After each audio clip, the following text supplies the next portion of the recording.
अस्सलाम वालेकुम दोस्तों, क्या आप बुराई से बचना चाहते हैं? क्या आप चाहते हैं कि मैं हमेशा अच्छाई की तरफ राग़िब रहूं? मैं एक नेक इंसान बनूं, मैं एक अच्छा इंसान बनूं और दुनिया व आखिरत में मैं कामयाब रहूं। तो आइए मैं आपको इसके लिए एक अच्छा नुस्खा बताता हूं।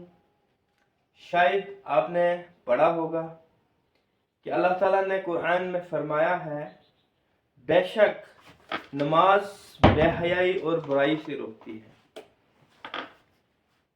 तो अल्लाह ताला ने कुरान पाक में वाज़ेह बयान फरमाया कि नमाज जो है ये हर एक बुराई से रोकती है। लेकिन हम नमाज भी पढ़ते हैं, उसके बावजूद हम बुराई से नहीं रुकते, हम गैब से नहीं रुकते, चुगलखोरी से नहीं रुकते।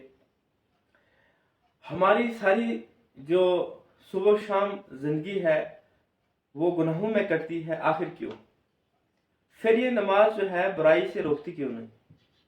आइए मैं इसके बारे में भी आपको बताऊं कि हम बुराई से क्यों नहीं रुकते हैं।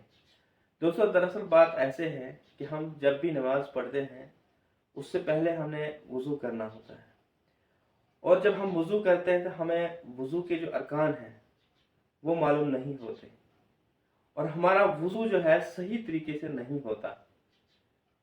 और जब हम नमाज पढ़ते हैं तो नमाज भी हमारी खुशू व खुजू के साथ नहीं होती।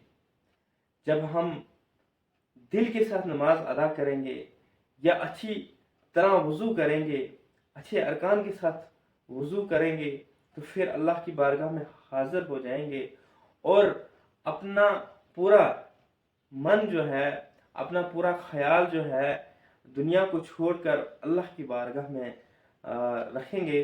तो यकीनन हमें नमाज बुराइयों से रोकेगी, ज़रूर रोकेगी। और इंशाअल्लाह अल्लाह ताला का कुरान सच्चा है, उसका कलाम सच्चा है, और आप भी करके देखिए, आजमा के देखिए। बेशक जो नमाज है बेहयाई और बुराई से रोकती है। और आपको अगर अच्छी वीडियो लगी आप शेयर करें।